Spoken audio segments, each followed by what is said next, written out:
देखें तो लाहौर में 23% और पेशावर में 24% या पिंडी में 19%, सिर्फ इन्हीं 3 नंबर्स को सामने रख लें तो अगर एक ऐसा शहर जिसकी आबादी के हर 4 में से एक शख्स, वो शख्स जो टेस्ट करवाने पहुंचता है, वो पॉजिटिव आ रहा हो, तो इस बात के कभी इम्कानात होते हैं कि बाकी 3 जो हैं वो सूनर और लेटर इस वायरस को कैच कर लेंगे।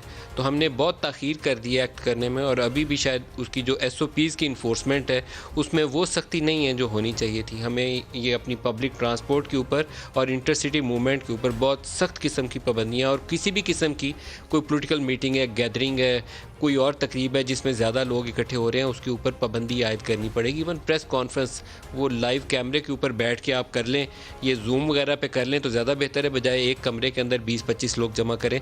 लाहौर के अंदर प्रैक्टिकली इस वक्त ऐसी सिचुएशन है कि जहाँ एक फैमिली को दूसरी फैमिली के घर मिलने भी नहीं जाना चाहिए। अदरवाइज़ अब हॉस्पिटल्स के अंदर मैंने कुछ डॉक्टर से बात की, वो कहते हैं पहले एक फैमिली से 1 या 2 लोग मुतासर होकर आते थे, अब एक पूरी फैमिली मुतासर होकर आती है। अगर एक घर के 5 फ़र्द हैं या 6 फ़र्द हैं तो सारे मुतासर होकर आ रहे हैं, क्योंकि जो UK वेरिएंट है इसकी सबसे बड़ी प्रॉब्लम यह है कि इसकी ट्रांसमिशन बहुत ज़्यादा रैपिड है, ये एक से दूसरे को बहुत जल्दी लगता है। 100 अमवात हैं, और 100 अमवात के ऊपर भी नंबर जो है, इसमें हमारे यहाँ एक प्रॉब्लम है, डेड ऑन अराइवल हमारे यहाँ कम्प्लीटली चेक नहीं होता। हॉस्पिटल के अंदर जो डेड बॉडीज़ आती हैं उसको चेक नहीं किया जाता, जो डेड ऑन अराइवल हॉस्पिटल के अंदर एडमिटेड पेशेंट्स का तो टेस्ट हो रहा होता है, डेड ऑन अराइवल नहीं चेक हो रहा होता।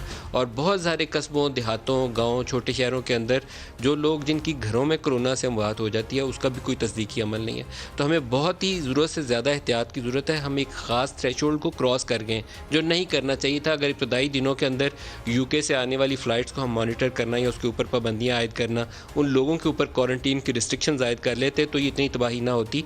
अभी भी वो रिस्ट्रिक्शंस हमने आयद नहीं की। जो लोग UK से आते हैं, पाकिस्तान वापस उतरते हैं, तो बाय लॉ बाइंडिंग होना चाहिए कि जहाज़ से उतरते ही पहले उनका कोरोना टेस्ट होगा। 24 घंटे के अंदर वो नेगेटिव रिपोर्ट ना आए तब तक उनको क्वारंटीन करवाएं। हमारे यहाँ नामालूम वजूहात की बिना पर इन इश्यूज़ के ऊपर ना NCOC ने एक्ट किया है और ना प्रोविंशियल गवर्नमेंट्स ने एक्ट किया है। तो हम एक बहुत ही चैलेंजिंग सिचुएशन हमारे सामने है। President, prime minister, defence minister, even former finance minister वो इस वायरस से मुतासर हो चुके हैं, तो कोई बहुत अच्छी सूरत हाल नहीं है। दूसरा, कैबिनेट की तब्दीली की तरफ आ जाएँ